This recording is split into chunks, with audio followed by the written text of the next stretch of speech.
Are you ready? Oh, yeah! Strap yourselves in for the Gaming Hub. With your hosts, Tyler. You can't handle the truth! Graham. The force is strong in this way. And Steven. You cannot be serious! Let's get started. Hey everybody, welcome into the Gaming Hub. This is episode number 151. I'm your host Tyler, saying thank you so much for joining us. And as always, I'm joined by our two co-hosts. Let's start with Graham. Graham, how are you this week? I'm doing quite well, thank you. Just been doing the work thing, playing some video games. I mainly poured most of my time into Pokemon Let's Go Eevee, if you guys are wondering if I got the Eevee or the Pikachu edition. That game is fun. I didn't realize that it was a reboot of the original one because I'm like, I wonder when I'll get other gens, but none of that's happening. I really like the incorporation of Pokemon Let's Go and Pokemon Let's Go Eevee, just because I won't get too specific into it, but it's just a certain Pokemon that it's really hard to get and evolve if you're just doing it with just Pokemon Go. So if you like use two back and forth, it unlocks something where it helps you unlock one quicker. So you definitely see the benefits, and I like how it gives you incentive to go back and forth and stuff like that. And besides that, the other game I've played is Overcooked 2. Finally completed the last DLC, and oh man, that game is a lot of fun. I'm sure it can cause arguments, so play it at your own risk. But in my opinion, it's a fun game to play with a crowd of people. You can have up to 4 people, and I think that would just bring pure chaos and friendships maybe lost over it. So like I said, play at your own risk. Other than that, everything is good. Looking forward to talking about some games with you two guys and our community, of course. And we might have something to tell them in a little bit. Maybe. You know. So let's say hi to Steven, though. Steven, what's the most fun you had playing a game this week? Oh, we're talking about games? You know, we do that time to time. Okay. No, to be honest, like, I haven't had a chance to play games that much. Actually, I don't even... Oh, I played one game of FIFA. I had fun doing it. I had fun thinking about starting Diablo 3 back up and trying out the seasons, or, you know, convincing one of my buddies, hint, hint, Tyler, to come play with me. But I've been swamped. I got sick last weekend, like, literally right after the show, which was good that it happened after, you know, we went live on Thursday, because I woke up Friday not feeling too great, and then Saturday and Sunday were awful. And then Monday and Tuesday rolled around, and I'm much better now. It's honestly hard to remember I was even sick. Knock on wood, it doesn't happen again, you know. But yeah, I really haven't had a chance to play anything. I think I played a little Fire Emblem Fates, which is a phenomenal game. I love the Fire Emblem series. I finally pulled my DS out to give it a go. I got pretty far the first time, but I started over. I want to get through, because there's 3 games in it. If you buy the DLC, like you buy one of the games, and then you can buy the other 2 stories for cheap on the Nintendo eShop. But yeah, I haven't really had a chance to play games. I watched a lot of movies, but I did get some super exciting news, Tyler, and we all did. And we'll tell you about that in a little bit. And that's made up because I've had, and just with school and everything, I've had a hell of a week here. So yeah. So, how are you, bud? I'm good. How are you, Tyler? I'm good. I've had a pretty decent week. To be honest, I haven't played a ton either, to be honest, but I did play some stuff. I played a little bit more God of War. Really, really enjoying that. Super fun game. I also played RBI Baseball 19 because I wrote the review for it for the Xbox Hub. That's up now as of today, so check it out there, thexboxhub.com. And what I'll tell you is that it's definitely a game that you can turn on and play. And those are the best. And it kind of has baseball in it. So that's, that. Yeah, Steven, I'm looking forward to getting into Diablo. I think you can understand. Hopefully everybody else will too. We've kind of been trying to finalize something here the last little bit, and finally just worked that out today, which we'll tell you about here in just a couple of minutes. But so that's kind of been, I think, on our minds, and it's dominated some of our conversation, sort of the what is all of it. So anyway, I though have been spending a lot of time getting caught up on TV, and so I worked my way, I got caught up on one of my absolute favorite shows on TV, which is The Orville. And if you haven't seen it yet and you like sci-fi at all, and check it out. It's sort of a love letter to Star Trek, especially Star Trek The Next Generation, but it's very funny and it's very good. I am caught up there.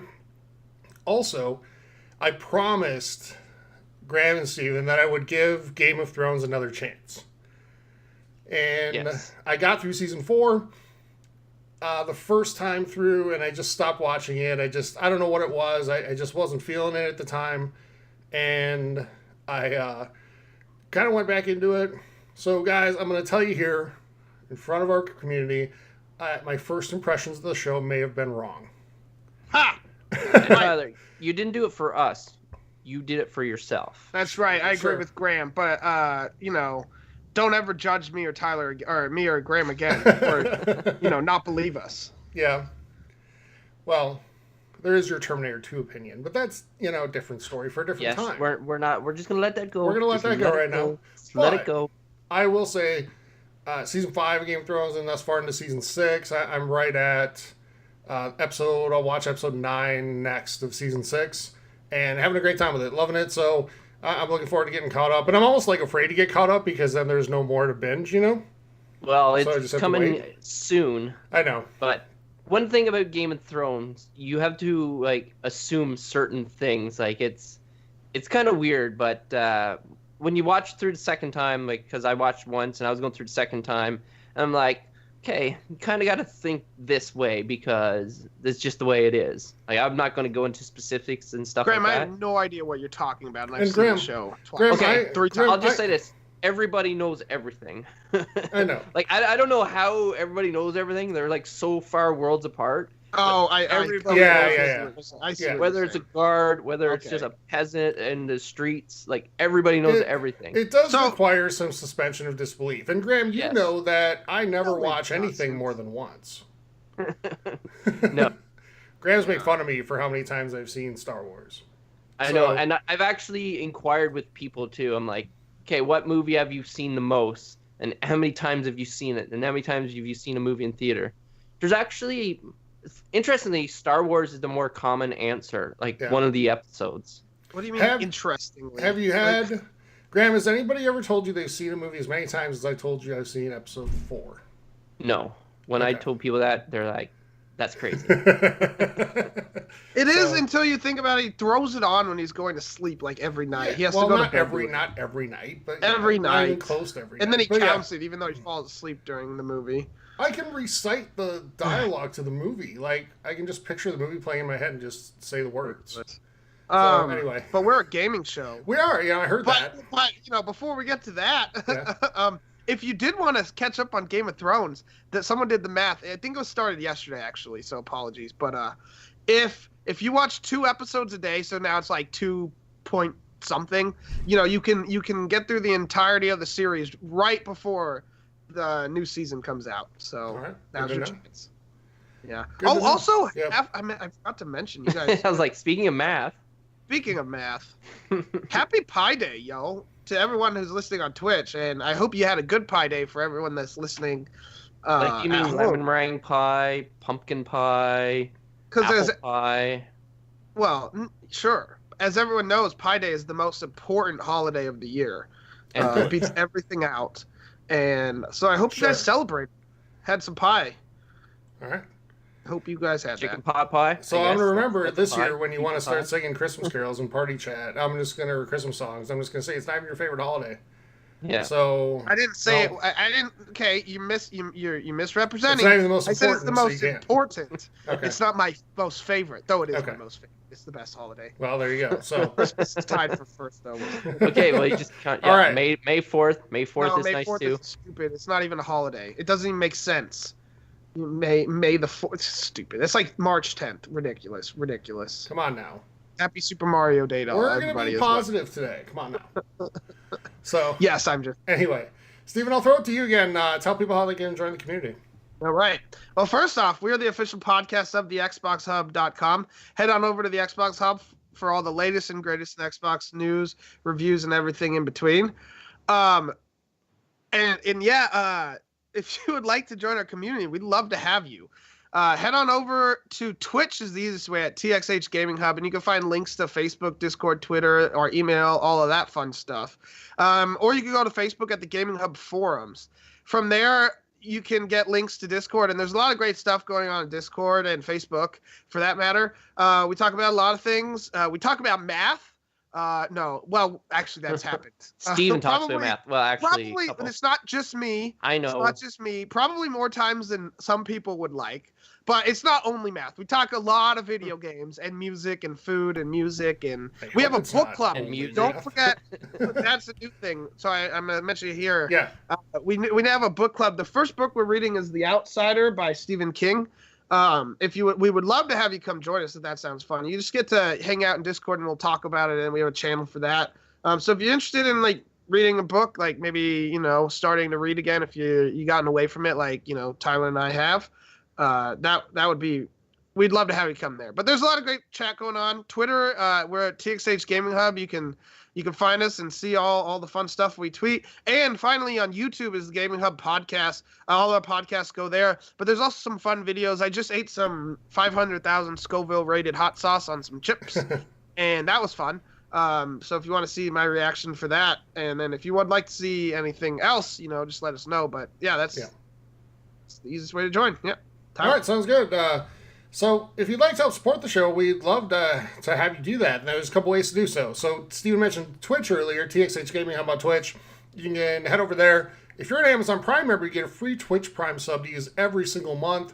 And if you choose to spend that on us, it helps support the show, helps support the community, do giveaways, help us go and provide better content, and maybe attend some events, things like that.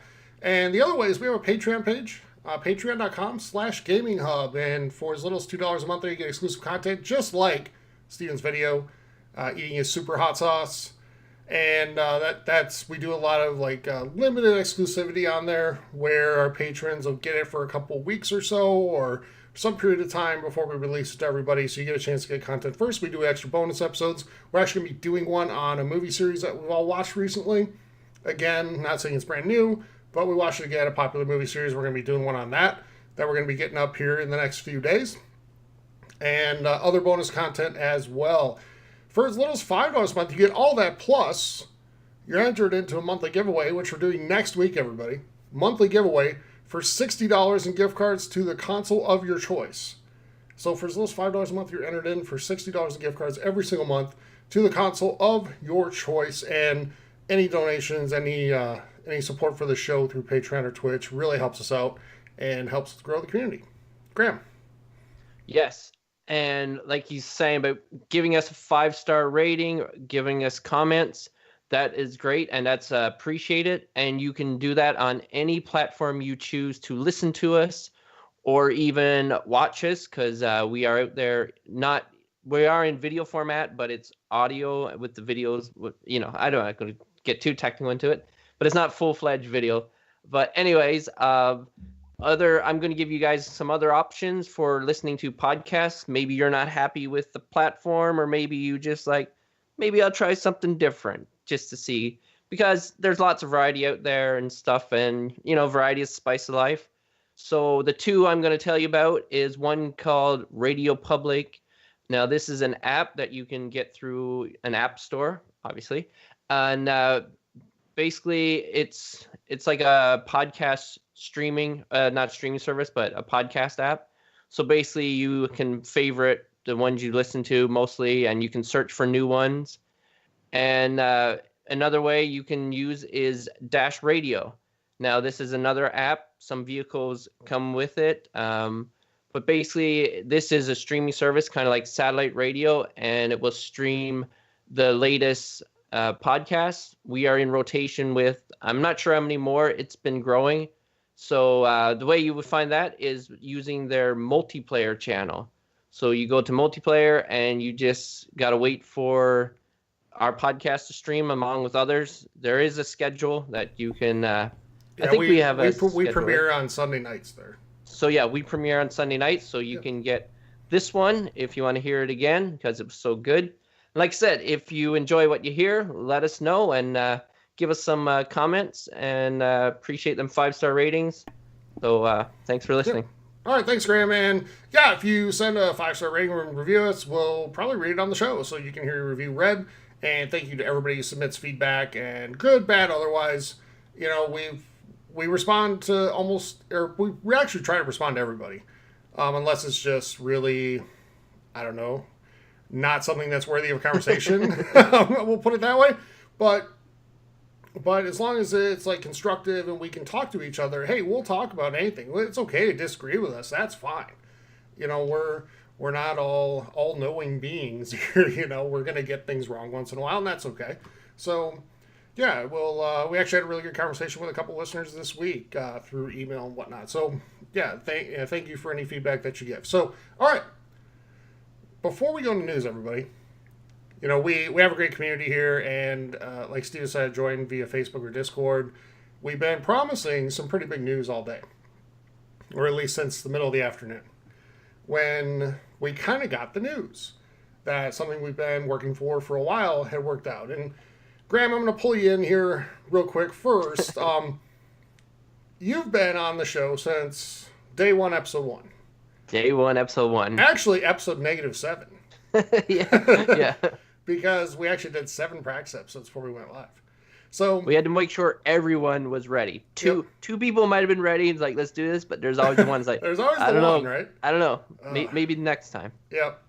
So anyway, we launched at E3 of 2016. Was our very first episode, and you know we've done 3 years now almost. We'll be at 3 years in June, and you know, we've had a real short list of goals. And Steven, you joined in what, November 17, right?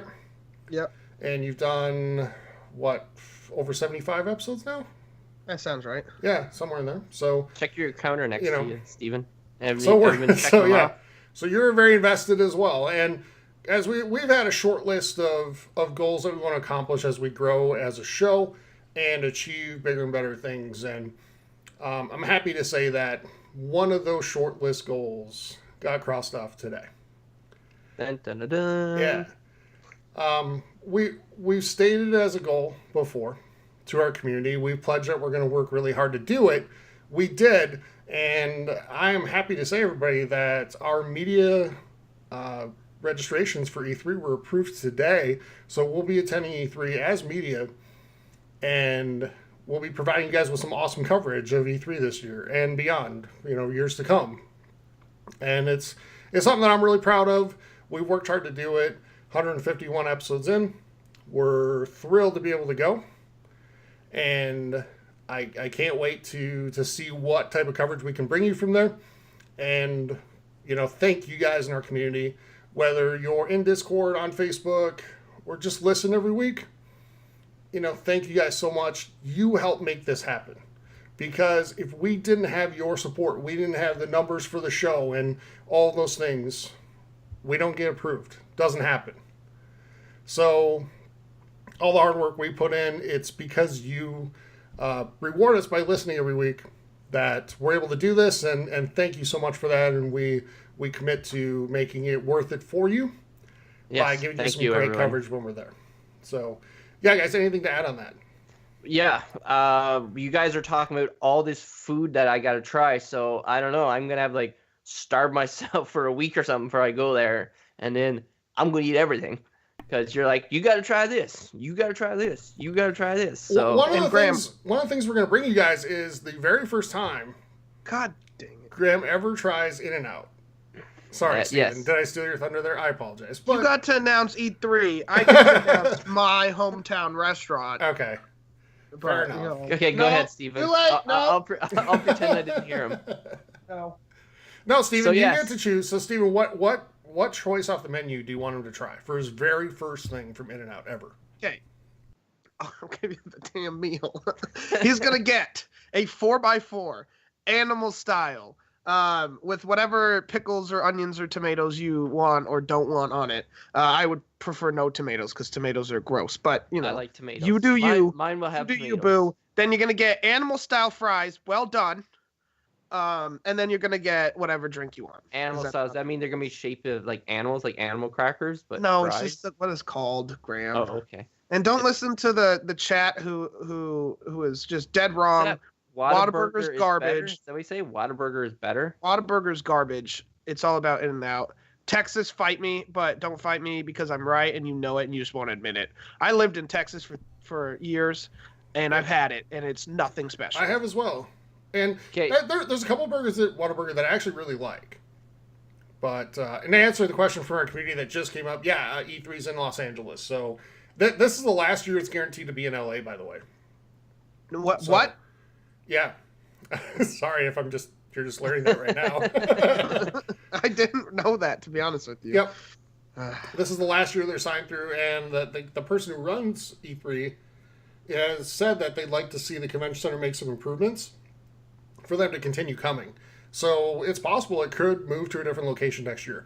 I would Like guess, Anaheim. yeah, I would guess it's probably still going to be out west because so many developers and everything are on the west coast.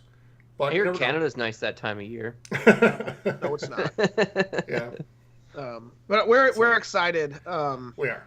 for Definitely. E3. Actually, I haven't even gotten to talk. Yes, I'm excited to go to E3 this year. I don't have to go super far, but it is a very, I don't know, like I did jump for joy. I started skipping because I was on my way to tell one of my teacher friends something, or just to give her thanks for something, and like I was looking at my phone on the way and I saw it and I started skipping on the way there. I was like, only for a little bit, but it happened. Can't deny it. That's And- okay. And if you guys want to know how big of a goal this has been for us, and in large part because we want to bring you the content you deserve as a community, and that's just the truth. So, but go back and listen to episode 200 when we interviewed Paris Lilly from Gamertag Radio, and we talked to him about his experiences at E3 and all the things he's seen and done, his favorite moments and things like that. And I think you can hear from us like how much we want to do that too. And he talked about like he loves seeing people go for the first time, just see like the awe on their face, when they come up the escalator and whatnot. That's going to be us this year, and we're really excited to do that. So, anything else, And guys? we will get to do it. We will get to do it.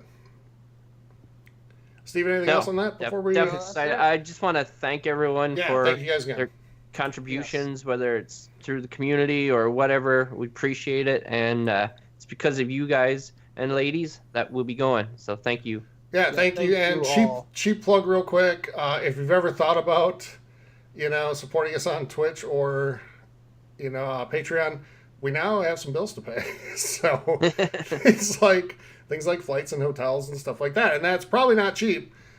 And I haven't even done the math yet because we're not going to get into that today. We're just going to be happy and excited. So, but if you ever thought about supporting us there, please do that. It really helps us, be able to go and provide better content and all that stuff. So, Yeah. again, and if my boss is listening, I'm gonna need some time off. in June. yeah, same here, and Steven as well. So, again, patreon.com/gaminghub if you're interested in helping support us. So, all right. With that, guys, let's head into news. That's why we're here. In the news. And there's some decent news this week. So there's an Inside Xbox this week. I got a chance to watch it live, actually, and pretty good episode, I thought. Halo MCC is coming to PC, and Halo Reach is coming to Halo MCC, which is pretty awesome. Steven, I know you felt that, and I agree, that Reach was maybe the best campaign of the entire series. Yeah, it's definitely my favorite. It's either one or two. Halo 2 always holds a dear place in my heart. I same played here. that game so many times. And the first mission to Halo 2 is like one of my favorites in video games. But I do love Halo Reach. I thought it did a lot of great things for the series, including multiplayer. I thought it also had some of the best multiplayer. So I'm super excited to be getting this. Like, I've thought about buying it backwards compatible for a while, and the fact that I don't need to anymore because it's coming to Game Pass, if you own it on the Xbox. Like, Does means that game I have co-op campaign? should. I think it should. I wasn't sure on that one in particular. I remember playing co-op. Okay. And then I remember doing because I remember doing the achievement. Like, it's the easiest way to get the achievement where you had to jump off the really high ledge Yeah. and like land on the elite and stab them. Mhm. And that was a hit or miss achievement for some people, but I think it was easier with co-op because you could just basically respawn right there without. Right. So yeah, I think it does. Graham, any excitement for this? Because you've played through some of Halo. Yes. Well, I played through Halo 1, 2, 3, and 4. Part of 4, And- right? You haven't finished 4 yet. Or did you? No, I thought we finished 4. No, we didn't. Okay, we didn't finish 4. Okay, so we didn't finish 4. Well, you're asking me. You should be telling me. But, well, I've heard you guys and other people talk about Halo Reach been their favorite and stuff like that. And I didn't know where Halo Reach was in, like, the story. But when I watched this, it says that it's actually a prequel. So it Yep. kind of gives a backstory of Master Chief and stuff like that. So, and when I played, like, the first 3, I'll say the trilogy, I was invested in the story. I enjoyed the story, so I can see me liking this and enjoying it because of this story. Like the gameplay and all that stuff, like that's kind of second to me right now because like I've played it and I know like the basics of it and stuff like that. But I would like to see the story, so for that reason, I will probably pick it up and play it. How long of a campaign would you say it is? Oh, boy. 8 hours. Yeah. Same. It's the same length Well, as all it's the other pretty ones. standard, yeah. Okay, so Standard it's for a pretty Bungie standard. Halo game, yeah. Yeah. I like think I think the ending to Reach, though, is one of the most impactful endings in the series. Yes. I think it's very, very good. So Really because well it's done. a prequel, does it like flow right into the first one, or is there like a big? Yes. Yeah, it It does. does. It does. And that'll become very clear to you when you finish it, yeah. So I guess spoilers, so apologies if Yeah. you haven't played that. So, well, we're not telling them how. We're just saying it kind of does. Yeah. Yeah, spoil it I for mean, me. knowing that it's a prequel, you know some things Yeah. already, but Oh, Yeah. well, So, I just know there's Master Chief in it. That's Mhm. all I know. So yeah, no, I'm guessing the price is going to be pretty inexpensive. yeah, so uh, the campaign is an add-on that apparently they're going to charge for, but it's included if you have Game Pass. Yeah. Okay. So if you have Game Pass, it's free. All the multiplayer from Reach is just going to get put into MCC as an update. Yeah, so that's gonna be just a ton of multiplayer maps. Yeah. And the way they announce this too is it's not all coming out at once on the PC. They're gonna be rolling it out as like I'm guessing in order. Kind of makes sense. I was just curious though, because Reach is a prequel. Is that gonna come out first, No. and then they're gonna do 1, 2, and 3, No. or are they gonna do No, like the they'll, order of release? one will come out. Actually, if they were smart, they would put out 2 first, in my opinion. But well, no, I uh, think they'll start with 1. they'll probably start I with mean, 1. How Yeah. cool But is it it's though? coming Like, in 4K, so that's pretty awesome. It's It supposed to is. 4K 60 frames. and how cool is this, Steven? Like, you love Halo as well. How cool is it that PC players who maybe never played this finally get to experience it? Yeah. Hopefully 1. If they've never played 1, well, it just depends how good they are, like at playing older games. Yeah. Because if they like playing older games, like 1 will it just feel like a shooter from the early 2000s. Yeah. But if they're a new gamer, like I'm hesitant to recommend 1 on any. Yeah, good. Okay, play Halo 1, but play it on easy because it's really easy to get turned around. And I mean, it's difficult, but honestly, in like arguably unfair ways sometimes. Yeah, remember Graham, I was bet you playing- can agree with that. You remember? Oh yes, I remember like 2 hours going around an empty map, like couldn't find any enemies, going around, had no idea where we go, didn't know we had to fly way up in the air and land on this platform. Like, oh man. That was straight ahead of us, yeah. Yeah, like Yeah. basically there's parts of the game where you can go to and fight guys and all that for no reason at all. Like, I don't know if when they originally made the game, they had this and it was just too much. So they're like, okay, this has nothing to do with the story, but we're going to leave it in there anyways. Yeah. Yeah. So can I? Go ahead. Okay. Sorry. Go ahead. I'm just clarifying how convoluted it is. So the difficulty, unfair wise, I would like to have quantified that, or qualified it. There was like a part in the later areas where you're fighting some enemies, and like it gives them a rocket launcher in like a hallway, and so you spawn into the checkpoint and you walk through the door and immediately like you get rocketed, and like it's almost kind of like luck if you get hit or not. And it's like a one-shot kill because the health system in Halo 1. But I mean, it's a good game. It did do a lot for the shooter genre. So I'm excited that there will be people that play it. I just hope that like people aren't like, well, this game's overrated. Like trying to compare Halo 1 in 2019 to like Halo 1 when it came out. Because when Halo 1 came out, it was like an amazing, amazing game and accomplishment.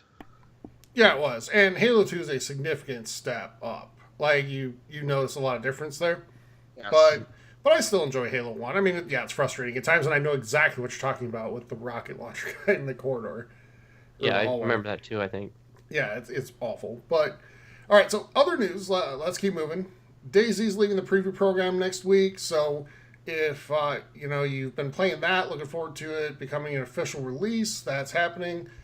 Minecraft is coming to Game Pass, so if you're looking to get into that, you can play it for free if you're a Game Pass subscriber.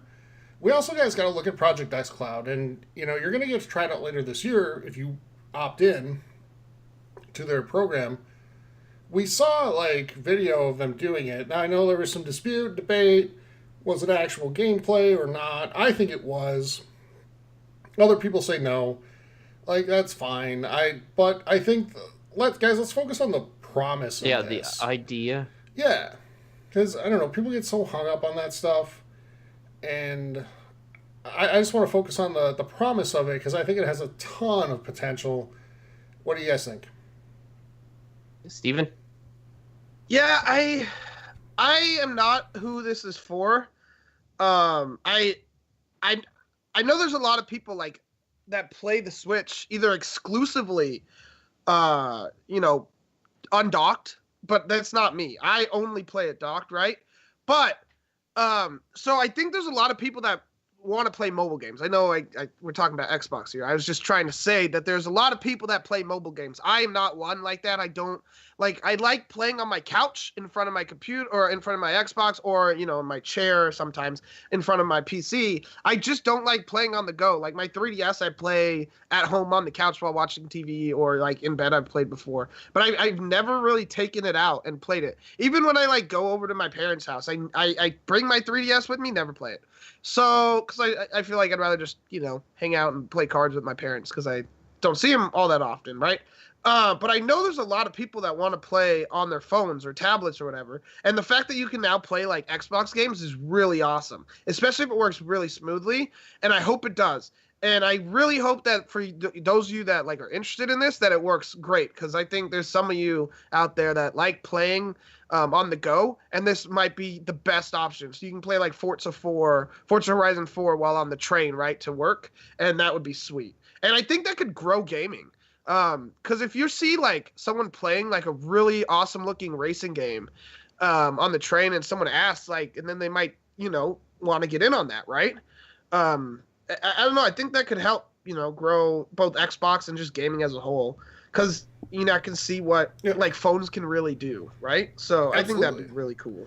Yeah, I think it's a great concept. I think it's awesome. I'm with you, Steven. I don't know how much I personally would use it, but there's definitely a market for it, and there are people who would love it. My question is, my phone struggles to make it through the day in battery anyway. How draining is this going to be? And is that going to be something that negatively impacts it? Now, I don't think that's enough to overcome everything else, the potential in it and things like that.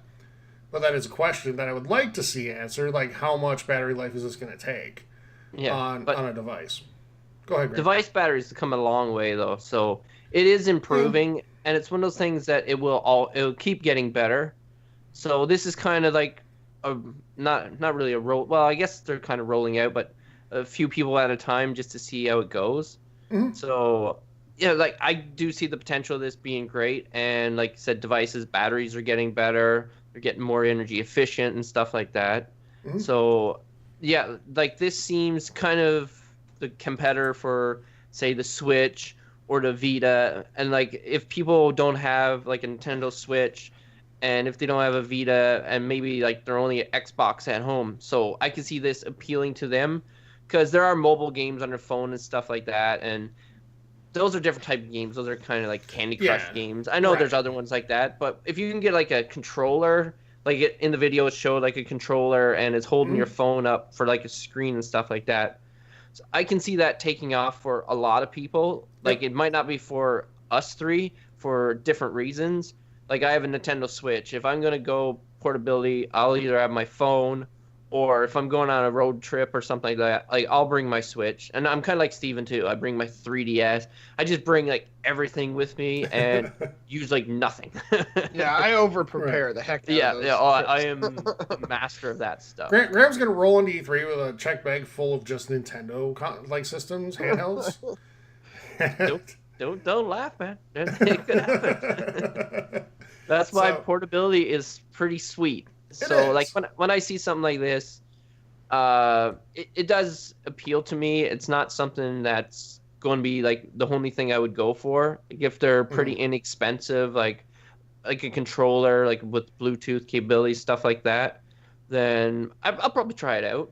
And who knows? It could be what I get hooked on. Yeah. Yeah, and like I said, I'm not like, dismissing the tech or anything. I think it's awesome, and I think it has some great benefits, and just because it might not be for me doesn't mean it's not good, right? So I look forward to seeing what they do with it. I think it'll be great, and it can help grow the Xbox platform. All right.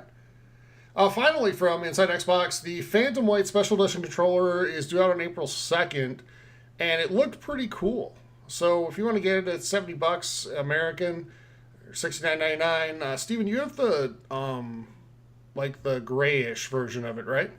Yeah, the black. I think it's Phantom Black actually. Okay, is it? Okay. It's black on top and like. Well, I'm colorblind, so I'm really terrible with colors, but less black underneath.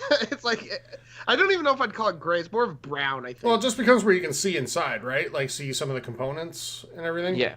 Yes. Yeah. Yeah. Okay. And you like it? How do you like the grips on the back? I don't think mine has grips on the back, to be honest with you. This one does. Yeah. So I don't have a controller yet that has those, so I've always been interested to try one and see if it's a noticeable difference. But all right. For when I get into those hockey or intense hockey moments, Sure. I'll end up breaking the left stick anyway. So You will. Whatever. It's another controller for me to use. The color is not something. Like, there are certain ones where I'm like, man, that looks nice. But when I see that one, I'm like, looks kind of pure white and a little see-through. It's not, like, really, like, nice, different colors. So it seems pretty plain to me. But some people, especially people who collect controllers, and I know there's a lot of people out there that do that. There are. That will be one. I don't know if it's just going to be a limited run. I know you could pre-order it when they had done that Inside Xbox, and then they said it would be on the Xbox store. Yep. But I think most of them are limited runs anyway, so if you guys are a collector, you better get on it. I do think it looks really cool. I love having like the opposite color controller as the console. So on the 360, I had a black. I loved having the black controller with the white console, and now that I have the black Xbox One and then the Xbox One X, I liked having the white one. I know I went away with that with the Phantom Black, but I wish the Phantom White was out because I think it looks cool. So I still have the Sea of Thieves controller. I'm using that still, which is pretty sweet. I love the controller, the look of it. Yeah. And the design on it. So you're not going to be using it very much longer, though. No, I'm not. I ordered a new one, so that'll be getting here in the next couple days. All right. You ordered the Phantom White one? No, I didn't get that one. I got it's right. Like orange on the bottom, and it kind of turns into black up top. I forget what it's called. Oh, I know what you're talking about. Volcano one? Is that right? Does that sound Maybe. right? That might be it. So, all right. Next up, Gearbox tweeted a potential teaser for Borderlands 3, and I think we all know it is a teaser for Borderlands 3, right? With an announcement coming on March 28th. And before I turn over to you guys, they also tweeted another image this week teasing another game for PAX. So, Steven, go to you first here. How excited are you for potential Borderlands 3? Do you think there's any chance it's not that? And what do you think about the other game? I'm hella excited for Borderlands 3. I love the Borderlands series. I played the crap out of Borderlands 1. I played a lot of Borderlands 2, but I played Borderlands 1 in co-op, and it's really fun co-op, and Borderlands is less fun by yourself, so it's hard to push through and sometimes the game gets really hard by yourself. So I didn't get super far, or I got pretty far in Borderlands 2, but there's a couple points where I stopped, and I haven't started the pre-sequel because I wanted to beat Borderlands 2. So that sucks, but I am excited. I think it's going to be Borderlands 3. They posted the the thing for March 28th in the same art style, and then at the top it says Exit 3, but it's like half cut off. But that they had to have done it on purpose, right? Like 100%. had to. And then today they tweeted out like a super blurry like image of like Maya the siren from the backside. I think it's Maya. Now that I'm second guessing myself, I shouldn't. I'm gonna say it's Maya until someone corrects me or until I get a chance to look it up. But it was really blurry. So there's something Borderlands coming. By the way, the comments on that picture under Twitter were like hilarious. Highly recommend checking it out. Some of them were very funny. If you want a good laugh. So yeah, and actually hilarious in a good way for once, right? Yes, like they were not like atrocious. I mean, they did make a funny joke about the whole Diablo Immortal game. And some people might not find that so funny, but I don't want to ruin the punchline. Like if you like Twitter, go check it out because it was funny. And then for this new Gearbox game, I don't know what to think. Like I did play the Overwatch competitor Battleborn, right? That sounds right. I had fun with Battleborn, but it just came out against the wrong game, and that sucks. But Battleborn was really fun, and so I'm like, Gearbox games are always pretty fun and decently funny. So I can't complain about a new Gearbox game. I don't know what it is. I don't know what type of game it is, but I'll check it out for sure. I don't know. What do you think, Graham? I haven't played the game you're talking about, Battleborn. So this is a game that's always just flew under my radar, and we did try it, or I'll say attempt it in quotation marks that you can't see. But I was not feeling well. I tried to play, and a certain individual might have contributed to my headache a little bit more. So it just goes to show when you play with certain people, it could just ruin the mood, and especially if you're not in the mood for it. But I've heard nothing but great things from the community, from you guys, from other people, that they're a huge fan of Borderlands. And not knowing much about it, I can still pretty much say from what they teased is Borderlands 3. Because I agree with you, Steven. Why would they put a 3 in there? It's not like, oh, let's just pick a random number. So, no, that 3 is there for a reason. And the font and all that stuff, especially when you got your hardcore fans of the series, when they see that font, they know exactly what that is. Like, there's certain things that I see, and I'm like, I know exactly what that is. So I know people have been wanting this for a long time, and obviously it's been pretty successful, so why wouldn't they give people what they want? So I'm happy to see people getting this. I don't know if you'd have to play 1 and 2 before this, and this might even re-hype people up to play, oh, and I got to play 1 and 2. So, no, it's good. It's interested to see exactly when this will be released. Any guesses you guys think that this is going to actually be released? I think it might come out this year. I was going to say, I wouldn't be surprised Borderlands 3 came out this year. Yeah. If that's the game that gets announced. E3 announcement. I'm not going to say, trying to keep a much more positive mood than we had been. But I'm not going to say I'm going to be very upset if it's not Borderlands 3, but I'm going to be a little disappointed. And there will be a lot of people that are very upset on Twitter. Yeah, but they're setting themselves up for, like, which is why there's no way this is not Borderlands 3, because I don't think Gearbox is dumb enough to like do what they did and then release like a mobile game and then be like, do you not have phones? Now it would be hilarious if on like April 1st instead of March 28th, right? They did like imagine a world where they were doing this on April 1st. Like what if they did come out and do that though? Like, do you think that would look bad because it's kind of making fun of like what happened with Diablo and Blizzard? I think it'd be funny. And like, I think it'd be funny, lighthearted, and I don't know. I wouldn't really hold them like to a. I don't know how to say this.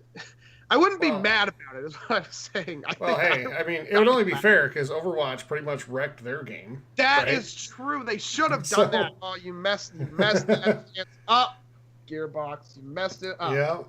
Yeah. So I'm actually really excited.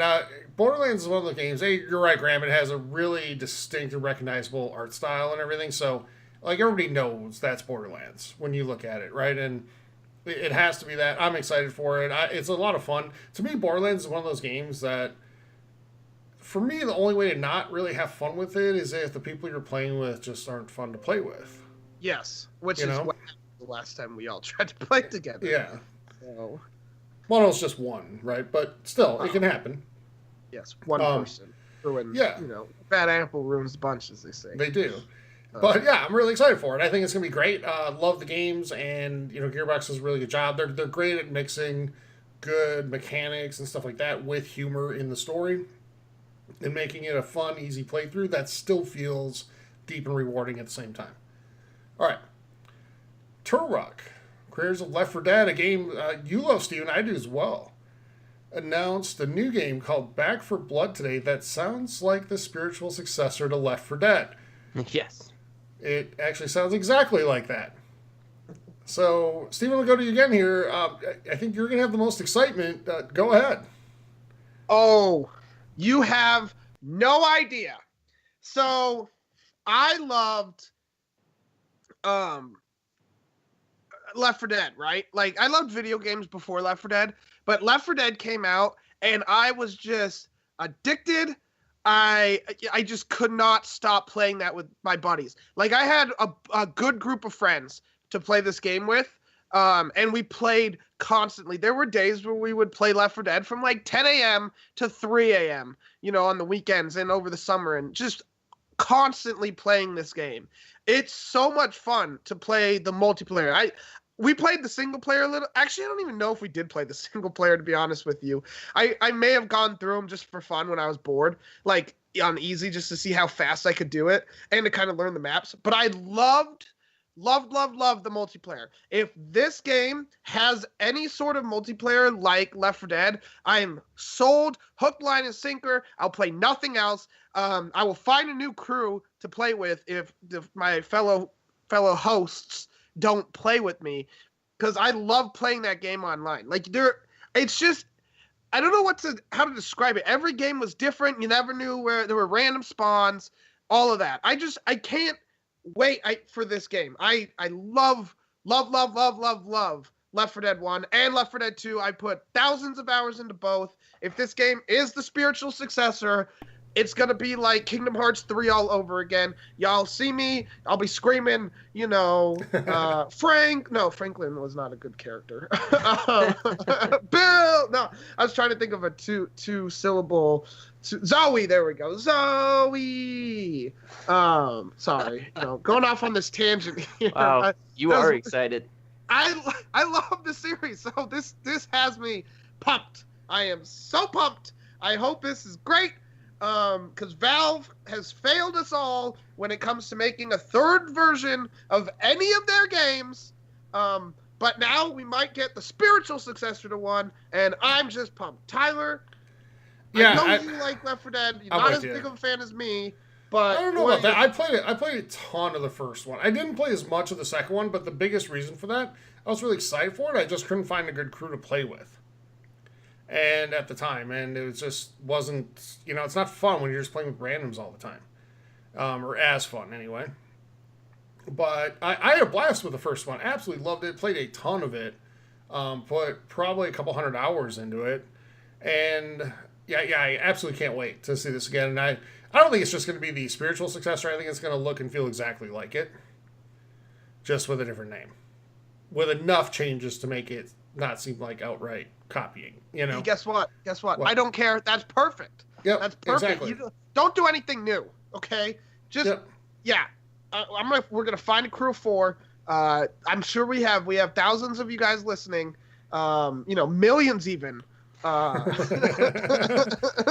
in that ballpark range, listening. There's probably people that are super excited for this, that are going to play on whatever system this comes out on, and hit me up, because I was a dominant Left 4 Dead player. Graham, are you ready to give a zombie game a go? I promise this is nothing like Killing Floor. Yeah.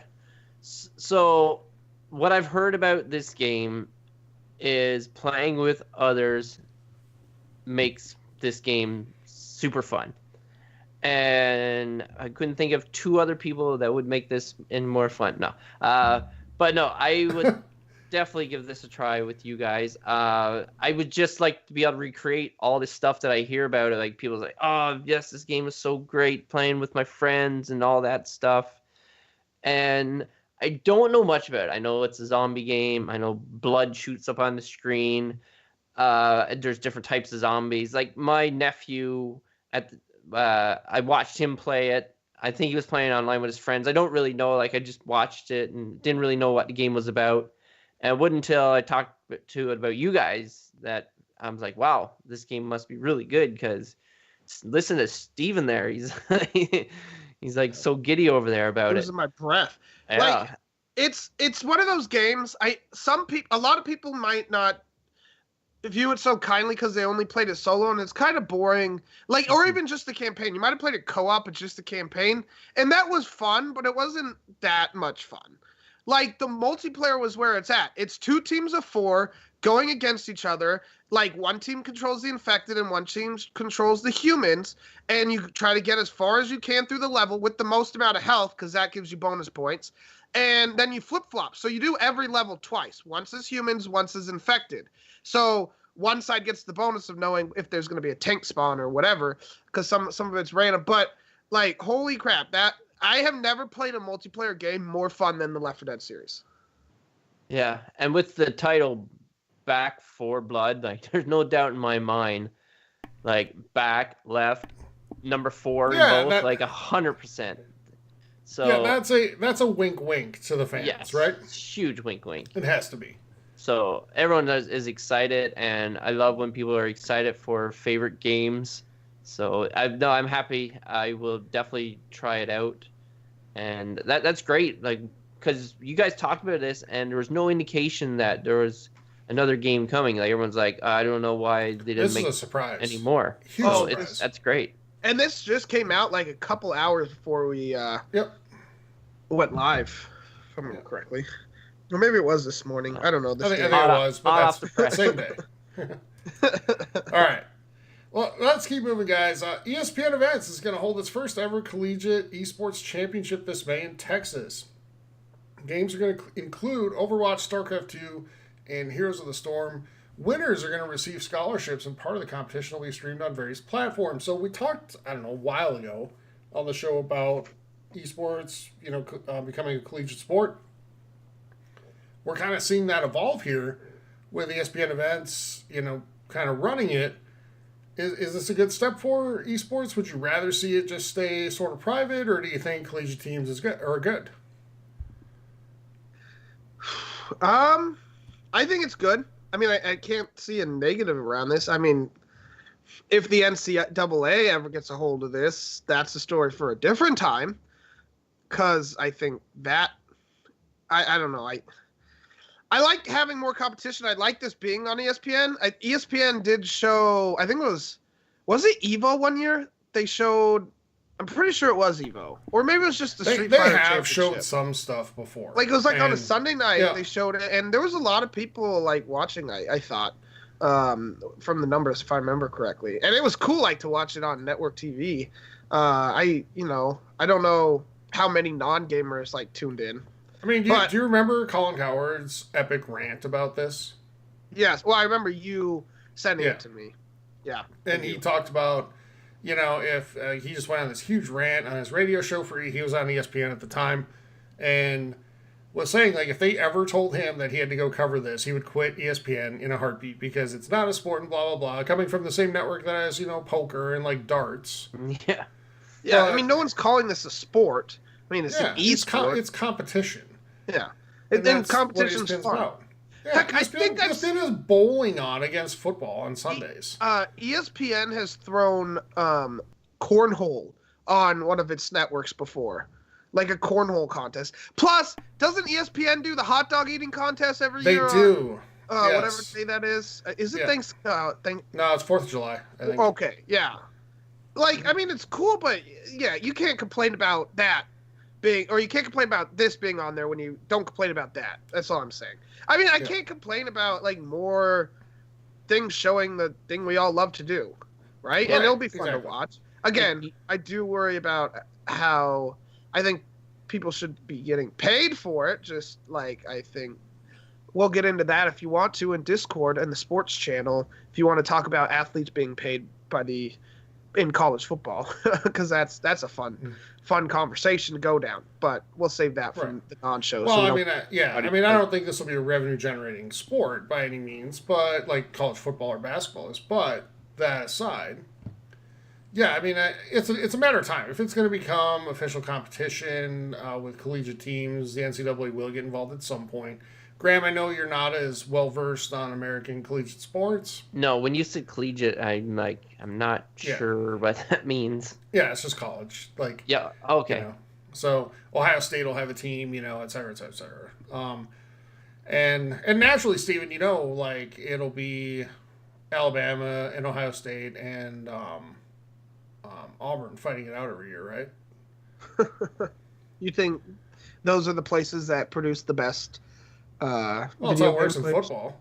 It's like 2 of those 3 pretty much every year. So, no, I don't know. It's whoever puts the most money behind the program and whoever has the best track record of churning out people that become like massive, you know, esports stars and like Twitch, you know, people that get paid $1 million to stream, you know, Apex Legends on day one, like Ninja did, which is another story for a different time.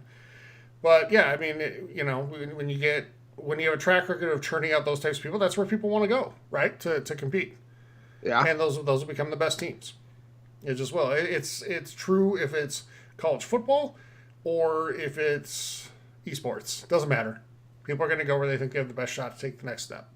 It would be cool if they're like, you know, because basketball, right? College basketball has like different schools that are really good. College baseball has different schools that are really good. College football, like it'd be kind of cool if like, you know, I'm just trying to think of a smaller school off the top of my head. How about the University of Minnesota? You know, was good in this because they're not good in anything else. So, you know, be good in this. Sure. And then, you know, we'll see some new schools being in there.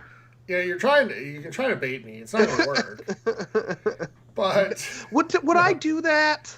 never. No. But no, we're getting off topic, but in college sports, it's when you severely limit the number of teams that can actually compete for the national title in a playoff, then it becomes super elitist. So it's the same teams all the time. Whereas basketball, you get massive upsets. You get things like that. Like what, was it Loyola in Chicago last year that went to the Final Four? Yeah, there was a And big upset last year. I don't remember. that the team. they went all the way to the Final Four, upsetting teams along the way. All 4 games they won were upsets. But that's because you create a field of 64 teams plus a couple more with the playing games that gives everybody a chance to decide it on the court rather than only giving 4 teams a chance to decide it on the field in football, which means you're only going to take the same 4 you always do. Yeah. College baseball's playoffs is pretty similar. It's not as bracketed. Well, it is as bracketed. It's just Well, not it viewed is. as It's just bracketed. not all televised. It's not all as big of a deal, you know, but- because they have regionals and stuff. Yeah. Yeah. So, like, yeah, you can also see different schools in the finals. Mm-hmm. Like, yeah, but never with football. But you know, whatever. No, and football should be an 18 playoff. That's just my feeling, but whatever. Anyway, we're getting off track. Yes. So we're going to see it for collegiate esports gaming, though, and that's going to be cool. I'm interested to see how it plays out and if it's, you know, if it ends up being entertaining on TV. Because if it's entertaining on TV and they produce it well, it's going to take off. So we'll see how it goes. Yeah, All and the fact that there's scholarships up for it, like, that's awesome. Yeah, it is. That's really cool. All right, guys. Call of Duty Black Ops 4's hardcore Blackout mode is now available on the PS4. Features no HUD, armor, vehicles, or zombies. And it's part of the Shamrock and Awe event in Call of Duty celebrating St. Patrick's Day this March. So, Steven, any desire to get in on that? I will tell you, I now own Call of Duty Black Ops 4 on PS4. Yeah, you do, don't you? I do. Yeah, you're super hardcore Call of Duty fan. You own it on both consoles. Yeah. This would be the mode that got me into like Blackout. Like, I think that's cool. No HUD, armor. I love hardcore mode. At times. So this is interesting. It might be more fun to watch someone else play, but I don't know. Like, I probably won't because I just haven't gone back to Call of Duty, but I'm excited that some people. I'm sure that there will be a hardcore following of players that play this. So good for them, and I hope you guys have fun. Graham, Graham, I know you're going to get in on this, right? Oh, I'm all over this. I inadvertently, I don't know how, still haven't figured a mystery. I've obtained it on my Xbox One, but I do not see me getting it on PS4. I've wanted to give this game a good shot, but no pun intended. There's just been other games that have come before it, and maybe if I actually paid for it on my hard-earned money, I'd be like, okay, I'm going to play this, but because it's free, it hasn't got me into playing it. So I don't know. Call of Duty has lost me for a long time right now, and eventually I might just go back to it, but nothing's planned, and you never know. It could happen. Well, and it's not really fair to ask you either, Graham, because you're not a, battle royale type of guy anyway. No. You're not. You don't love that stuff. That's okay. But there are plenty of people who do, and there's Yes. Call of Duty Blackout has pretty hardcore fan base and number of people who play it pretty consistently, and I'm sure some of those have drifted over to Apex, but things like this will get them back into the game, and that'll be good. So, all right, guys, we got one more story to talk about, and it's kind of a big one, and there's actually a couple stories within this. So, Jade Raymond, who worked on the original Assassin's Creed at Ubisoft and the Star Wars games at EA, has joined Google as a vice president just ahead of their big gaming reveal next week. And on March 19th, Google plans to reveal their, quote, vision for the future of gaming, end quote. So, first of all, Jade Raymond, awesome for her, right? And it's cool to see more women in gaming becoming leaders and things like that. I think that's awesome. Oh, yeah, for sure. Second, so comment on that, and then second, how much of a safe bet is it that Google's vision of gaming includes streaming? yes. Yeah, for sure. So what do you expect it to look like? Like, if you had to predict right now, this is what Google's gaming console or device or whatever is going to look like, what do you think it is? My guess is going to be kind of like the Steam box. Like, I don't know a lot about it. I just think it's not going to be like a disc console. It's going to be like a streaming box. It's probably going to have its own controller. Hopefully you can like sync other controllers to it. It's not just I forget that word, that it's just their only product. Like Apple does it with a lot of their proprietary. Stuff. Proprietary, yeah, that's the word I was looking for. Thank you. Yeah. So I don't know if it's going to be a proprietary controller. But more options is good. Competition is good. Mm-hmm. I don't even know what they would have to do for me to be like, okay, I'm getting that, because I do have Steam. Like I have my laptop and stuff like that, which I could hook up to a TV. Rarely do I use it. I only use it for Rocksmith. That's about the only thing. I've bought Civilization for it. Haven't really played it and stuff like that. So I'm mainly an Xbox, sometimes PlayStation, certain games, and a Nintendo Switch. So I don't need another one personally, but other people, this could be up their alley, something that they're looking forward to. But if they're going up against Steam is pretty big competition. So I don't know what they would offer for maybe they have proprietary games as well. So definitely they need to have some of those caveats to bring people in, because if the same game is on there that's going to be on like Steam or like the Steam box, I'm sure that will win out over it. But, Stephen, let me ask you this question. First of all, who do you think their competition is? Like, who do you think they want their competition to be? Is it consoles or Steam? And, do you think we'll see exclusives for this, like we see with Xbox and Nintendo, PlayStation? It's possible. For sure. I don't know. I honestly don't know. Someone in Twitch chat brought up that working with Chromecast, and I think that, makes sense. It was Google, right, that allowed someone to stream like the entirety of Assassin's Creed Odyssey, I think it was, on Chrome in Japan. Oh. If I remember correctly. And so, yeah, I could see them trying to do something like that. I think you messed up. I don't think it's Steambox, Graham. I think it might be the Steambox. I was thinking Steam Link, Steambox. which is the thing that allows you to stream from your computer to the TV.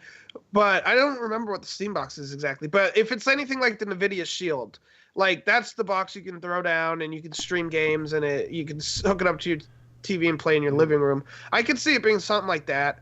The controller looks just not good, based on. But we don't know if that's actually real, though. That's true, but I think it was based on the patent, so it might very well be. But either way, I mean, I think it's awesome that Jade Raymond is going to the become vice president of we don't know exactly what it is yet because they haven't given her an exact title. She's just a vice president at Google, and it just so happens to line up right before they're going to do this. So let's put two and two together, right? But Google and vice president, unless you're like Google searching, all in the same sentence. Not too bad. It's not a bad gig. Yeah. So if they're trying to compete with consoles, it's going to take a lot of like really good exclusives to get me to jump over. Because I already have, all three main consoles. So like, I'd say 3 to 4. Like, if it's a third-party machine, then it needs to beat them on price by a lot to really make a dent. Especially with new consoles coming out next year. Yes. For both of the big hitters, right? So if they are like kind of allowing Steam access there, then I think this could be bigger because then you can get your whole library of Steam to play on your the same way. I think NVIDIA Shield allows that. I could be wrong. We're honestly not we don't talk about PC all that much. Like we all have one, and some of us have games on them, but we rarely play it. So we're not the most And Steambox was a few years ago, and it was just a way to kind of run Steam through your TV, right? And it was their thing. That was Steam Link, I thought. I'm pretty sure it was. I thought it was called Steambox. I may be wrong, but either way, it was maybe right I'm around making stuff up. I don't know. Graham might be, and Graham might have gotten into my head here, but I don't know. But either way, it was like right around 2014, 15-ish. That was a thing. So, if I remember correctly, but it didn't do all that well.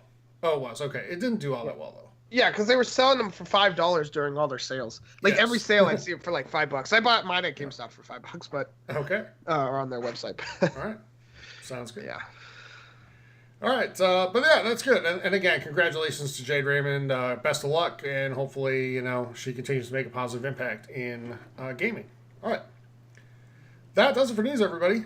And let's go ahead and head into releases. We will start with Xbox, as always. Now, where you can get one of the biggest releases of the year, American Ninja Warrior Challenge on the 19th of March, Hellwarders on the 20th, and Sekiro Shadows Die Twice on the 22nd. Games with Gold, Adventure Time, Pirates of the Enchiridion through the 31st, Plants vs. Zombies, Garden Warfare 2, actually pretty fun game, through the 15th of April. Metal Gear Rising Revengeance through the 31st of March through backwards compatibility. Steven, how about PlayStation? Yes, if you're a word, you could also get American Ninja Warrior Challenge on the 19th on PlayStation. You can also get Ni no Kuni 2 Revenant Kingdom: The Tale of a Timeless Tome on the 19th. And then on the 22nd, you can get Sekiro Shadows Die Twice. For PS Plus games through the rest of the month, you can get Call of Duty Modern Warfare Remastered, or it's Call of Duty 4 Modern Warfare Remastered, and The Witness. Graham, what about you and Nintendo? Yes. Now, for you, everyone out there who doesn't have an Xbox and doesn't have a PlayStation, and they really want to play American Ninja Warrior Challenge, well, you can if you have a Nintendo Switch, because that game is coming on the 19th as well. And then on the 22nd, you can pick up Peasant Knight. And then also on the 22nd, now this is a big game for me. I loved the first one, bought the second one, didn't finish it. These other two guys did, but it is coming to Nintendo Switch, and the game I'm talking about is Unravel 2. I was hoping to see both of them coming to the Nintendo Switch, but it's good to have at least the second one, so you can pick that one up on the 22nd. Do you remember what we both kind of said about that game, Graham? Like me and Steven? Unravel 2? Yeah. What you both said? Yep. No. I don't either. Story was better in the first one. Oh. Okay. but the gameplay in the second one is better, much better. Yeah, I really Yes. liked the story in the first one, Mhm. and I kind of agree with that. Maybe that's why I got away from it, because Unravel 2 kind of more focused on like the more puzzly part of it, especially when they had those little special ones. Like, oh man, did I waste so much time in there? So it basically, I stopped the story to do that, right? So Yeah. I kind of like now Unravel 1 didn't give me that option. Sometimes options are bad. I just felt that Unravel, the first one, told such a like powerful story, impactful story, without a single spoken word throughout the game. And they did it through visuals and they did it through sound, both the sounds of the world and just the score of the game. So super well done. One of the like low-key best games of the generation, in my opinion. I won't Yep. go that far, but sure. Well, I mean, like It's for up there. indie games, stuff like that. Okay. So okay, let me clarify that. I'm not saying it's like God of War, or whatever. It's not that. But for indie games, yeah. For the money that it was, it's $20. Yeah, absolutely worth it. Yeah, now you can get the collection, at least on the Xbox. And I don't know if the collection will come to the Switch, but yeah, you can get them for probably about $20 for both. So maybe it's 25. Yeah. Cool. All right. Let's go to questions, Steven. What do we have? Let's do that. Fan mail. All right, first question. Let's, continuing the sad note. Key Allen asks, what's the saddest moment in gaming that really affected you? So for me, there are two. Let me do two. They're both indie games that I think deserve shout outs. So a lot of you are going to know one of them for sure, which is Ori and the Blind Forest, the opening to that game. Yeah. Is super sad and really well done. And the second is the ending to a game called Valiant Hearts, which is actually very good if you haven't played it. I played like a few hours of it multiple times, but I've never finished it. Are you saying? Well, saying it's super sad makes me not want to. I mean, it's a game about war, right? So it's about the horrors of war more than anything. So yeah, I mean, naturally the ending's gonna be pretty sad. So one that stands out for me was the end of I think this title, The Amazing Adventures of Captain Spirit. Was that what it was called? Yes, that sounds right. So the ending of that, did not expect it, and it kind of caught me off guard, and that's one that comes to mind right now. And I know I've played other games when I'm like, wow, like I can't believe that happened, and like really sad stuff. But that is the one that stands out to me, the ending of it. People who've played it, they know what I'm talking about. If they haven't played it, it's a really short game. It's based on Life is Strange, if you guys don't know that. It's worth checking out. And yeah, that's the one I think of. All right. For me, it's a toss-up of two things. One is the ending to Kingdom Hearts 3, but a lot of moments throughout the Kingdom Hearts series have made me emotional. But Kingdom Hearts 3's ending had some teary-eyed moments. I'll just admit it. And then in Halo 4, without spoilers, I'm not going to spoil because I know there's probably some people that have not played it, and especially if you're going to play them now that they're coming to the PC. But they're like, if you play the games in the correct order and don't do some weird order, because Order of release, not yes. order of storyline. Yeah. Okay. Yeah. Order of release. Then yeah, four hits pretty hard. And it was pretty sad. And I'm sure there's other moments that I'm missing that I just couldn't think of off the top. Oh, one more. I'm gonna throw this in now that I remembered it. The ending to Red Dead Redemption 2 was another one I Yes. definitely had tears for. Mm-hmm. So yeah, there's a lot. So there's been damn good stories in video games recently. That's a game, by the way, that Graham owes himself to finish. I would say there's two endings there that I do not know because I haven't finished both those games. We'll get to Halo 4. Don't What worry do you about mean that. both? You but can you finish gotta all get, three of mine. But you'll. Well, yeah, but I mean, Of ones two that I own. Yeah. Yeah. All right. What's up next? Well, I mean, I feel like we need to find a happy question here. So give me a second. All right. Well, we'll go with this one. Tony, do you like the use of guides, or would you rather try to figure it out yourself? And what if there was a game you really enjoyed, but then you got stuck and tried everything to figure out? Would you then consider using a guide? Okay. I collect guides, or I did. Do I use them?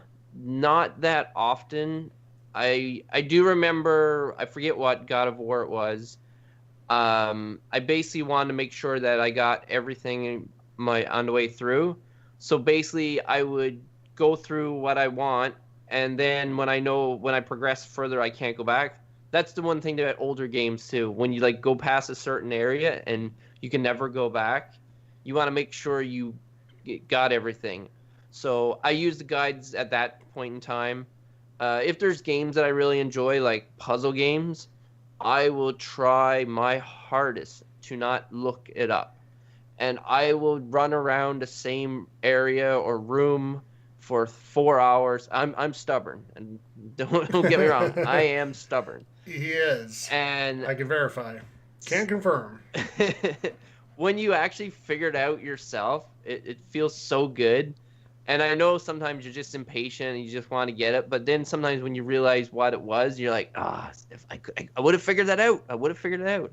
So I try to avoid those moments, but unless I'm absolutely stuck, and there's been times where I've even never went back to a game. Inside is a good example. I couldn't figure out one of the little areas, and I never ever went back to it. So Really? sometimes Okay. it's better to use a guide or look it up so you can continue on.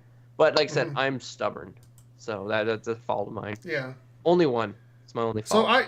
if it's a story thing, then I generally like to figure it out myself and not use guides. Now I have a limit to that. I'm not quite as patient as Graham there with 4 hours in one room or whatnot. But what I think guides can be useful for is if you're the completionist type of player and you want all the collectibles, stuff like that, then it can become very helpful. But I will say this, like Gears of War 4, played that game with somebody co-op, like when it came out, and I was in a hotel room at the time for work for like 3 weeks, and we're both playing this for the first time, but he had already gone and like researched where all of the cog tags were, whether it was in a guide or a YouTube video or something. So we're playing, he's like, oh wait, we got to go over here and get a cog tag. I'm like, that's not as fun, He already knew, he had already memorized where everything was. So that's not quite as fun. So guides can be useful, I think, when you get stuck. I'm not saying I'm against them. I'd rather figure it out myself, but, if it's necessary for me to keep moving on, then absolutely I'd use one. Steven? Yeah, I use guides all the time. I have nothing against them. There are some games, like a guide for a puzzle game defeats the purpose. Like that, it just does. I mean, if you're using them for a puzzle game, like I get it if there's like one little puzzle that's keeping you stuck, but I really want to know, like, what's the idea? If you in the community use guides for puzzle like games, like let me know why, because I would love to know. But for games like Dark Souls, and you could argue that might even be a puzzle game based on some of the ways the world is set up, like the challenge in that game is the combat. So I have used guides to like tell me where to go next, because sometimes it's confusing and there are some areas you should not go. And Graham might have learned one of those areas when he did his Drunk Souls stream. It was not a success. Well, if his goal but was Steven, to get does he drunk, remember it? That's the question. Yeah, well, that's a good question. But yeah, so I do use guides. I guess that answers the question. All right, next one, unless you have anything else you wanted to say. All right, next one. Spartan Raider Hater asks, is there a classic game you regret not playing when it came out because it doesn't seem fun when compared to today's games? Yeah, Steven, you want to go first on this one? Sure.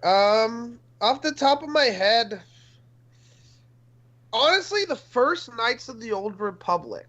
I played the second one, but I didn't have the first one. I was young when it came out, and I liked the second one, but I didn't really get that far in it because I was young and I didn't understand those types of games at the time. Same with I think it was the Wind Waker on the GameCube. Like both of those games, I didn't understand because I was too young to like understand what to do, or I just wasn't good at video games at the time. So I didn't get very far, and then like I haven't had a chance to go back to play the Wind Waker because someone decided to take away Virtual Console and then refuses to release The one game that I want remastered on the Switch, it may come yet. But I hope it does. But yeah, with those games, like they don't work as well. Like the story's still good, but the gameplay and the graphics are just kind of and it's hard. It's hard to go back sometimes to those. Yeah, I'm gonna go next year because I want to hear what Graham has to say about this. But I actually really wish, I've said on the show many times that as far as Nintendo consoles go, I had the original as a kid and then never had any of the other ones up till the Switch. Actually, I did have a Wii for a short period of time. No Super Nintendo. Nope. And I do wish I had played the Zelda games back then. Yeah, when like they came Ocarina. out. Yeah, because I think if I popped it in now for the first time, it would just seem really dated. And it would be hard to not see that, and feel that when you're playing it. So I don't know if I'd get the full experience like Graham did and the love of it that Graham has playing that game now versus back then. Yeah, I mean, Graham? real quick, I'll jump in to kind of your point. I have the NES Classic, right, and I started playing Mario again, and like, they're just not. I'd rather just play a new game. Like it's not that they're not fun. I'm sure they are. Just they don't interest me anymore. I'd rather just play the new Marios. And I don't know, like it has to do with just never. I'm not tied down to it. I really shouldn't have bought the NES Classic. It was a whim purchase. But that's beside the point. So Graham, have you gotten the PlayStation Classic for $30? No. You'd have to pay me like $30 to get that thing. So not even at $30, it's $70 off. You're not going. Okay. Nope. Graham, I'm not either. Graham, go ahead. So I'm gonna kind of stick with topic with Legend Zelda games. I don't remember the exact game now, but I think it was Link's Awakening for the Game Boy Color. So I got into this one part where I was collecting all the Zelda games from all the systems and collecting the systems to play it on. So I ended up getting Link's Awakening with a Game Boy Color. And I'm like, all right, I'm going to play this. I'm going to go through this.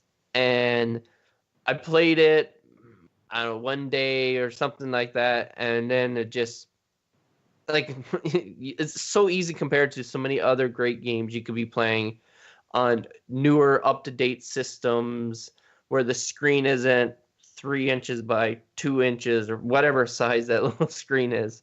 So it's really hard.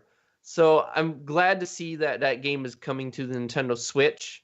So it's one of those games, not many of them I've never played, but that is one of them. So I'll get a chance for that one. But yeah, like for the classic games like that comes on the NES and stuff like that, it is hard to stick to it. Thank goodness some of those games are short and you can go through them in a setting, but there's not the type of game that you would want to go back to. So yeah, that's the way I feel for sure. Okay, cool. Steve, we got time for a couple more quick ones. Okay, all right. Gaming Prof asks if you could play one game that isn't a sports game or any online game for the rest of your life, what would it be? See, I've thought about this one. So it's a toss-up. I'm going to say the two, and I'm going to say the one I would pick. So mine was between The Witcher 3 and Breath of the Wild. And I think I would choose Breath of the Wild just because, for one, it offers 900 Korok seeds. So that whole map just screams to be explored, every nook and every cranny. And plus, shrines. They always offer like a little like puzzle or something like physics based and stuff like that. So it's kind of things that would keep your like mind sharp and stuff like that. Like I'm thinking pretty deep into this, not that I'm just playing the same game over and over. But sure. I think that game is great. I think every time I've played that game, I've approached things differently and done things, ended up finding a place in the woods, and there's still stuff that I know that's out there that I've never found. So that game just seems to be a lot of exploring, and I don't think I would get tired of playing that game if that was the only game I had to play. All right. Steven? All right. Mine is also a toss-up between two games. It's between Kerbal Space Program and Dwarf Fortress. With Kerbal, really? I feel like I could like you can do a lot in that game. You can make some really cool rockets and and try to get all the way to everywhere or whatever, and you can literally play that game forever. I know people. I've seen someone on Twitch, and I've been watching him for like 4 or 5 years now. And he's been playing Kerbal Space Program all this time. Das Valdez is his Twitch channel. If you like Kerbal, go check him out. He's awesome. But Dwarf Fortress, like, I'd love to like learn that game and sink my teeth in. I love those types of games. That's one of the coolest games of all time. What is it? Based on it's a computer game. And I can't even remember the name of the art style, but it's used like it's like Microsoft Paint, but not. It's better than that. But that's it. I can't think of the actual name, so that's what I'm going to use to describe it. I think it's like ASCII. I know that's the codes, the computer code. I'm pretty sure it's that. But anyways, it's a puzzle, not a puzzle. It's a survival game where you're like in charge of like dwarves, and the map is randomly generated, and then random events happen. And the game was made by 2 people. They've never made it. At least so far, have never like charged for the game. Like the story behind that game is awesome. Go look it up. Like it's a really awesome game. It's actually like the grandfather of like a lot of games in general. It's not for everyone, but I think it's really cool. Any of your survival games like Don't Starve, RimWorld, all those are because of well, not really Don't Starve, but RimWorld and games like that are because of Dwarf Fortress. And there's so much intricacies in that game that I like. If I could only play one game, like I would choose something that I think I could play for the rest of my life. And Dwarf Fortress is absolutely a game that I could play forever. So That would be my choice. All right.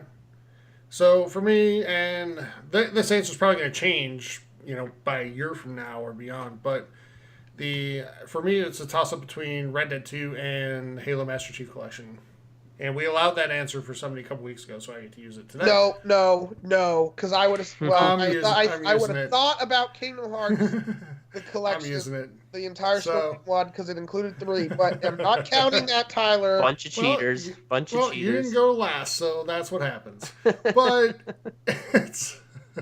So yeah, I'm gonna take MCC. Steven, what's the name of the Star Wars MMORPG game? I don't know.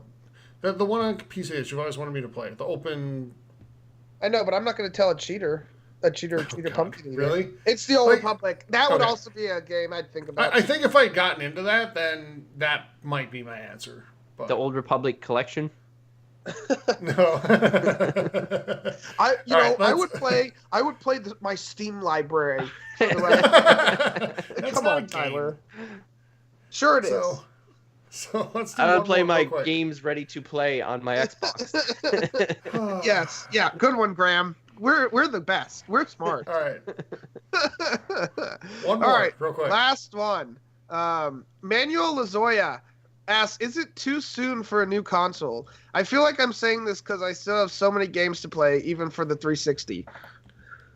No, it's not. It's never too soon. No, I mean if you look. Back in like the 90s, new consoles came out every 3 years or so. Yeah. 360, only because of the Session. That generation was like the longest one. Yep. And, I think, this one's going to be about the same though. It's going to be 7 years as opposed to 8 for the 360, so very, very close. And much longer than what console generations used to be.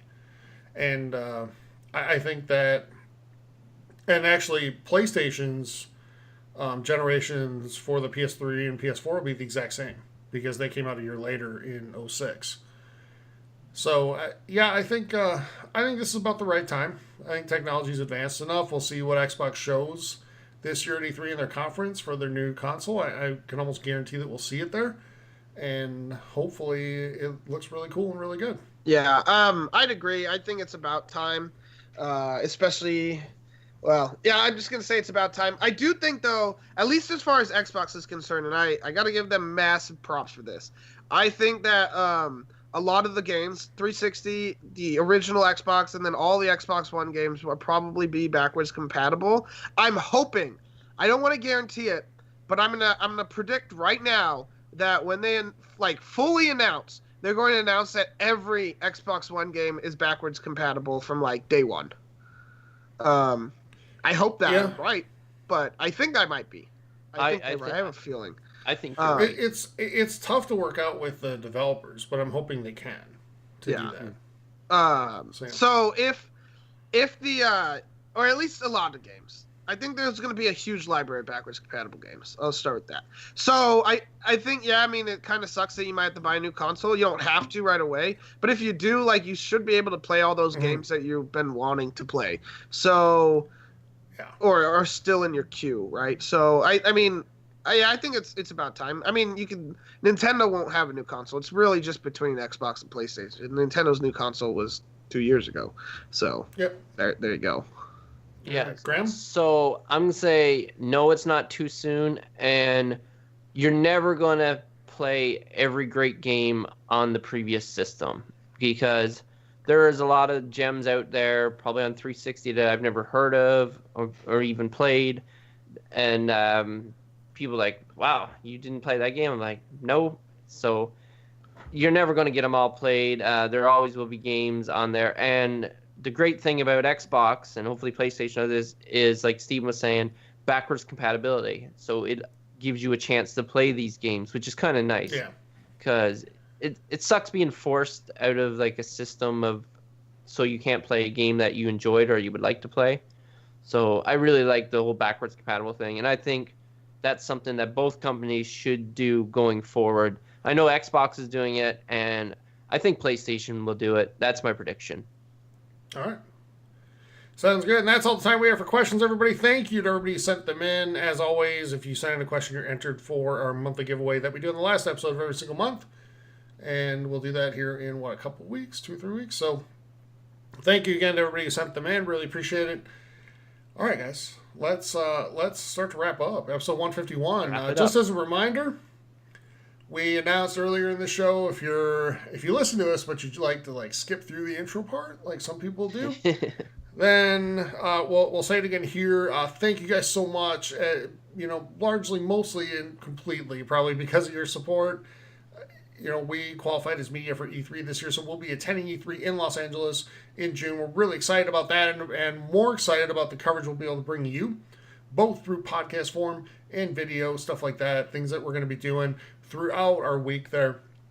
Really, really excited to be able to do that. So thank you, everybody, for your support in helping us grow from episode 1 all the way up to here. So we're really, really appreciative of that. Thank you again. Okay, if you'd like to join the community, a couple different ways to do that. You can go to Facebook, the Gaming Hub forums. You can go to Twitch, TXH Gaming Hub on Twitch. From either of those, you get a link to our Discord, where you can take part in a lot of your conversation about video games and many, many other topics that are there. Steven mentioned earlier in the show that we did just start a book club at the request of our community. So that is starting actually, I think, this end of this weekend. And the first book we're reading is The Outsider by Stephen King. So if that's on your list to read and you want to take part, join our Discord and you'll be able to do that. So if you want to help support the show, a couple different ways to do that. You can go, again, like I said, to Twitch. If you're an Amazon Prime member, you get a free Twitch Prime sub to use every single month. If you spend that on us, we'd really appreciate it. If not, spend it on somebody, help them grow and achieve their goals. Or you can go to Patreon, patreon.com/gaminghub. And for as little as $2 a month, you get exclusive content. For as little as $5 a month, you get that, and you're entered to win $60 of gift cards to the console of your choice every single month. We'll be doing that giveaway next week. So if you want to get in on March's drawing, go ahead and donate at $5 or up on patreon.com/gaminghub before next Thursday. All right, everybody. That's going to do it for episode 151. We'll be back next week with 152 for Graham and Steven. I'm Tyler saying thank you so much for joining us. Have a great week, everybody. We'll talk to you soon. Eat some pie. Take care, everyone.